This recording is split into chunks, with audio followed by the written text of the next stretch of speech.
अस्सलाम वालेकुम दोस्तों। आज हम इस लेक्चर में डिस्कस करने जा रहे हैं सेक्शन नंबर 24।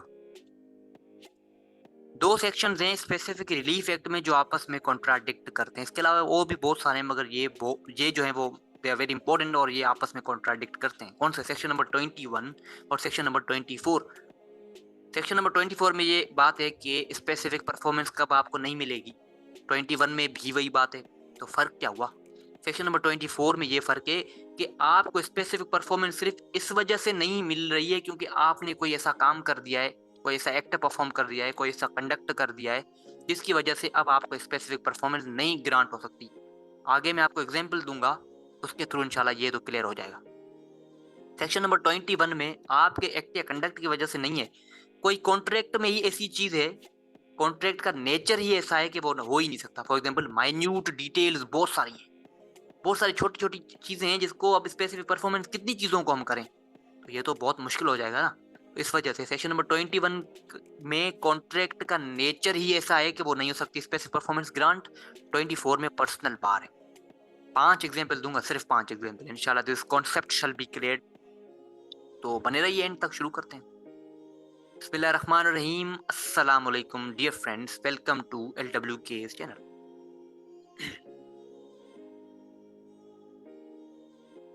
सेक्शन नंबर 24 ये बात करता है कि there are some certain situations when specific performance shall not be granted to you। कौन सी situations है? सबसे पहले ए की बात करता है कि अब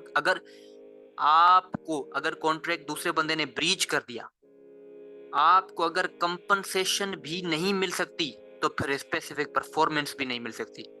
मेन ग्राउंड ही एटलीस्ट अगर कॉन्ट्रैक्ट के ब्रीच ब्रीच अगर कॉन्ट्रैक्ट हुआ है तो आपको कम से कम कंपनसेशन तो आपका राइट है, वो तो मिलेगी ना। अगर कंपनसेशन ही नहीं मिल सकती, कोई ऐसा मामला है, तो फिर तो स्पेसिफिक परफॉर्मेंस का तो सोचना भी मत।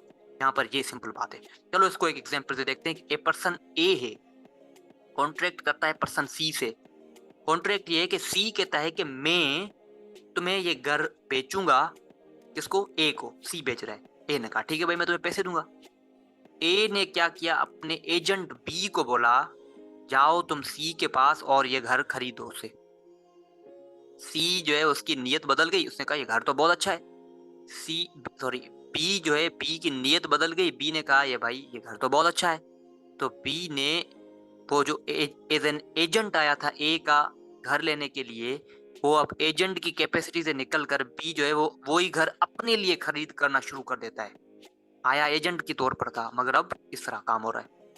सी सपोज करो अगर कॉन्ट्रैक्ट को ब्रीच करता है, यहाँ यानी वो कहता है कि I am not going to sell the house. Contract था, वो ब्रीच कर दिया ना। कॉन्ट्रैक्ट था ए के साथ, गया बी है एज एन एजेंट, और बी और सी में आपस में एक और कॉन्ट्रैक्ट बन गया कि बी बोल रहा है कि अब मैं ये घर लेना चाह रहा हूँ, और वहां पर अगर सी ब्रीच कर दे कॉन्ट्रैक्ट को कि मैं ये घर नहीं बेच रहा हूँ, तो फिर जो है वो बी नहीं जा सकता स्पेसिफिक परफॉर्मेंस के लिए, क्योंकि इसको कंपनसेशन भी नहीं मिल सकती। कंपनसेशन नहीं मिल सकती, just because of that reason इसको स्पेसिफिक परफॉर्मेंस के लिए भी ये नहीं जा सकता। ठीक है, ये बात है। तो ये कमेंट से, ये मैंने कमेंट जो कमेंट्री मौजूद है बुक के अंदर, उससे ये मैंने एग्जाम्पल उठाया है। तो ये है सूरत हाल के। तो मेन एक्चुअल में ये जो चीजें बताना हमें चाह रहे हैं वो ये है कि मेन जो ग्राउंड होता है वो होता है कंपनसेशन। अगर एटलीस्ट आपको कंपनसेशन तो मिलनी चाहिए। अगर कंपनसेशन ही नहीं मिल रही तो स्पेसिफिक परफॉर्मेंस के लिए तो कभी मत सोचना, वो तो वैसे ही नहीं मिलेगी, क्योंकि बहुत से कम सिचुएशंस होती हैं जिसमें स्पेसिफिक परफॉर्मेंस मिलती है। फॉर एग्जांपल सेक्शन नंबर 12 की जो जो उसके अंदर जो कंडीशंस हैं, मैं लिंक दे दूंगा डिस्क्रिप्शन में, उसको लेक्चर को देख लीजिएगा कौन सी सिचुएशंस में स्पेसिफिक परफॉर्मेंस ग्रांट होती है। ठीक है, तो इसमें क्या हमने सीखा कि कंपनसेशन जब नहीं मिल सकती तो स्पेसिफिक परफॉर्मेंस भी नहीं मिलेगी। यहाँ पर बी को कंपनसेशन क्यों नहीं मिल रही? क्योंकि वो जो है वो गुड फेथ में ये काम नहीं कर रहा है। आया एज एन एजेंट था ए की बिहाफ पर, और अब अपना काम कर रहा है, वो ए का काम वहीं पे दफन हो गया। बी सिचुएशन कौन सी है? जब स्पेसिफिक परफॉर्मेंस पर्सनल बार की तरफ चली जाती है और स्पेसिफिक परफॉर्मेंस ग्रांट नहीं होती। कहता है कि जब violation of essential term of the contract हो जाए, या बंदा इनकेपेबल ऑफ परफॉर्मेंस हो जाए। यहाँ पर जो एग्जांपल दूंगा ये दोनों चीजों का कवर कर लेगी। ठीक है, ये कॉन्ट्रैक्ट एसेंशियल पॉइंट को ही वायोलेट कर दिया, खत्म कर दिया। ए और बी में था एक कॉन्ट्रैक्ट। ए ने कहा मैं तुम्हें घर सेल करूंगा, बी ने कहा ठीक है। ए ने कहा कॉन्ट्रैक्ट में ये भी बात होगी कि जो मैं तुम्हें घर सेल करूंगा ना, उस घर में मैं एज अ टेनेंट रहूंगा 14 सालों के लिए और हर साल पे मैं तुम्हें रेंट दूंगा। बी ने कहा ठीक है भाई, आप मुझे घर सेल करो, फिर मैं आपको रेंट पर बैठने दूंगा 14 सालों के लिए, आप मुझे पैसे दे देना हर साल पर। फिर क्या हुआ कि ए बन गया दिवालिया, यानी ए के पास पैसे नहीं थे रेंट देने के, वो ही इज डिक्लेयर्ड इंसॉल्वेंट। याद रखिएगा, इंसॉल्वेंट डिक्लेयर करेगी कोर्ट, मैं खुद नहीं कहूंगा कि मैं इंसॉल्वेंट हो गया, कोर्ट डिक्लेयर करती है। कोर्ट ने डिक्लेयर कर दिया कि A is an insolvent and he is not able to pay the rent further. तो यानी हम कह सकते हैं कि यहाँ पर essential term of the contract violate हो गया, क्योंकि एसेंशियल टर्म्स क्या थे, एक तो सेल, दूसरा था टेनेंसी। यहाँ पर टेनेंसी में तो रेंट तो मेन चीज होती है, अगर आप रेंट पे ही नहीं कर सकते यानी टेनेंसी का टर्म टूट गया। तो यहाँ पर एसेंशियल टर्म टूट गया है, just because of that reason mister A is incapable of performing the contract, just because of that reason. अब बी सपोज करो अगर इससे ये जो घर छीन लेता है, डिस्पोजेस कर लेता है, तो फिर ए नहीं जा सकता फॉर द स्पेसिफिक परफॉर्मेंस, क्योंकि इसने एसेंशियल टर्म को ही तोड़ दिया है। तो यहाँ पर जो बीस को डिस्पोजेस कर रहा है, तो ये लीगली भी हो सकता है, अनलॉफुली कुछ भी हो सकता है, मगर इस चीज पर ध्यान नहीं दे। ध्यान इस चीज पर दें कि स्पेसिफिक परफॉर्मेंस के लिए ए क्यों नहीं जा सकता, क्योंकि इसने essential term of the contract को ही has breached. Dear friends, don't forget to subscribe. Now, this is another situation. This is another example in the support of clause B. ये सिचुएशन क्या कहती है, ए और बी में था एक कॉन्ट्रैक्ट, ठीक है, कॉन्ट्रैक्ट था सेल का। ए ने कहा मैं तुम्हें एक घर बेचूंगा, मगर उस घर की, उस कॉन्ट्रैक्ट के एसेंशियल टर्म्स ये थे कि वो जो घर है वो उस घर में जो पेड़ थे, उन पेड़ की वजह से वो घर बहुत खूबसूरत लगता था, ठीक है, यानी वो ऑर्नामेंटल ट्रीज थे and the house was looking very decorative, ठीक है। ये था कॉन्ट्रैक्ट बी के साथ कि मैं तुम्हें घर बेचूंगा, और बी ने कहा कि ये जो पेड़ लगे हुए हैं ये इसमें लाजमी हो, ये जो पेड़ लगे हैं they are looking very beautiful.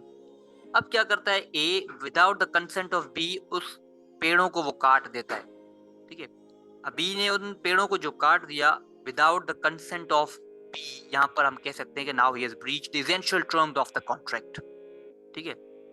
अब अगर बी डिनाई कर देता है इसी घर को लेने के, क्योंकि भाई आपने जो है वो पेड़ ही काट दिए जिसकी वजह से मैं लेना चाह रहा था, तो अब यहाँ पर ए जो है वो can not claim the specific performance. Reason क्या है, क्योंकि इसने essential terms of the contract को तोड़ दिया। तो ये भी एक एसेंशियल टर्म है कि ऑर्नामेंटल ट्रीज को यहाँ पर तोड़ा गया। तो यहाँ पर आप देखें सब चीजों में, यहाँ पर क्लॉजेस में क्या हो रहा है कि पर्सनल बार हो रही है, लोग कुछ काम ऐसा करें जिसकी वजह से कॉन्ट्रैक्ट जो है वो टूट जा रहा है, कॉन्ट्रैक्ट ब्रीच हो रहा है और स्पेसिफिक परफॉर्मेंस ग्रांट नहीं हो पा रही है, ना कि कॉन्ट्रैक्ट का कोई नेचर।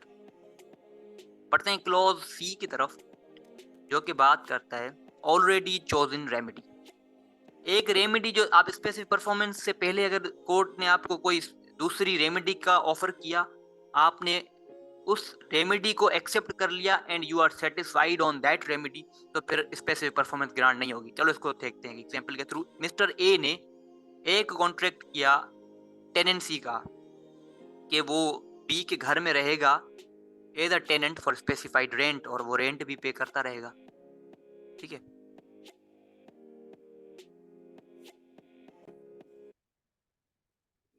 तो अब आप इस एग्जांपल को इस तरह देखें कि ए और बी के आपस में था कॉन्ट्रैक्ट टेनेंसी का। घर है ए का, बी कह रहा है कि मैं तुम्हारे घर में एज अ टेनेंट रहना चाहता हूँ फॉर स्पेसिफाइड रेंट, ठीक है, अब तो स्पेसिफाइड रेंट देना होगा। अब क्या होता है कि बी जो है वो कॉन्ट्रैक्ट को ब्रीच कर देता है। ब्रीच इस तरह करता है कि टेनेंसी के जो रेंट होता है वो नहीं देता है, पैसे नहीं देता है, कोर्ट में जाता है ए, और कोर्ट को वो कहता है कि इस मसले को सोल्व करें कि वो मेरे घर में बैठा है और मुझे रेंट पे नहीं कर रहा है। कोर्ट ने कहा कि चलें आप कंपनसेशन ले लें, ठीक है। तो कंपनसेशन उसको दी जाती है और ए जो है वो उससे सेटिस्फाई हो जाता है कि हाँ ठीक है ये कंपनसेशन ठीक है। अगर वो सेटिस्फाई हो जाता है तो फिर स्पेसिफिक परफॉर्मेंस ग्रांट नहीं हो रही। तो कुछ हद तक ये एग्जांपल से मैच नहीं करता है, क्योंकि रेंट भी तो पैसे हैं, कंपनसेशन भी पैसे, मगर for the sake of understanding this is a clear one example, ठीक है।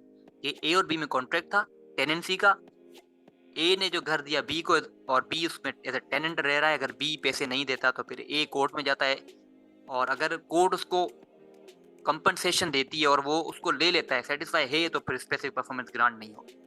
Now this is the T clause, जो कि अगेन पर्सनल बार की बात करती है प्रीवियस सेटलमेंट के बारे में, अगर मुझे पता है, ठीक है, मुझे पता है कि इन 2 लोगों के दरमियान वैसे एक कॉन्ट्रैक्ट है और मैं उस कॉन्ट्रैक्ट में घुसकर उस कॉन्ट्रैक्ट को जो है वो अपने नाम पर कराना चाह रहा हूँ, तो उस सिचुएशन में क्या होगा?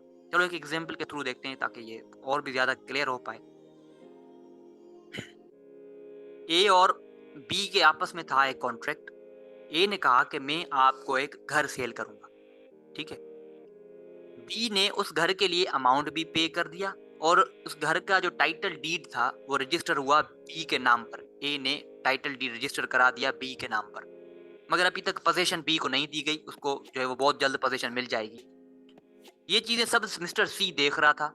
उसको नॉलेज था कि प्रीवियस सेटलमेंट है in between A and B. एक घर जो है ए बी को बेच रहा है, सब चीजें हो चुकी हैं, बस अब पोजीशन देनी है बी को। ये सी को पता है। अब सी क्या करता है कि सी बीच में कॉन्ट्रैक्ट बना लेता है ए के साथ और कहता है कि यही घर आप मुझे बेचो, मैं तुम्हें पैसे दूंगा। आप मुझे मैं आपको पैसे दूंगा और मुझे आप घर ये बेचो, कॉन्ट्रैक्ट करते हैं हम। और ए ने भी कहा कि ठीक है। अब क्या होता है कि अब ये होता है कि कॉन्ट्रैक्ट जो है वो करता है ब्रीच मिस्टर ए, यानी मिस्टर ए जो है वो प्रॉपर्टी फिर नहीं देता सी को। तो यहाँ पर ये क्लॉज डी कहता है कि अब ये स्पेसिफिक परफॉर्मेंस के लिए मिस्टर सी नहीं जा सकता। क्यों नहीं जा सकता? क्योंकि he was not in good faith. उसको पता भी था कि प्रीवियस सेटलमेंट 2 बंदों के दरमियान है और आप उसी प्रॉपर्टी को लेने आ गए हो, तो इस वजह से you can not go for the specific performance. हाँ, अगर सी ने पैसे दिए हैं ए को, तो वो कंपनसेशन क्लेम कर सकता है, बाकी स्पेसिफिक परफॉर्मेंस इसके फेवर में ग्रांट नहीं हो सकती। This is a simple and a clear cut thing said in this clause. Difference तो यही था, एक डिफरेंस सेक्शन नंबर 24 और सेक्शन नंबर 21 में। 21 में नेचर ऑफ द कॉन्ट्रैक्ट की वजह से बाहर हो रहा है, स्पेसिफिक परफॉर्मेंस ग्रांट नहीं हो रही है। और सेक्शन नंबर 24 में जो है वो नेचर की बात नहीं है, बल्कि कंडक्ट इस तरह हो रहे हैं, एक्ट इस तरह हो रहे हैं कि जिसकी वजह से बाहर हो रहा है। और सेक्शन 21 में नेचर की वजह से। ठीक है, तो here the topic ends your friends, don't forget to like, subscribe and share all this video and channel. बहुत खुदा हाफिज़, अस्सलाम वालेकुम, गॉड ब्लेस यू ऑल।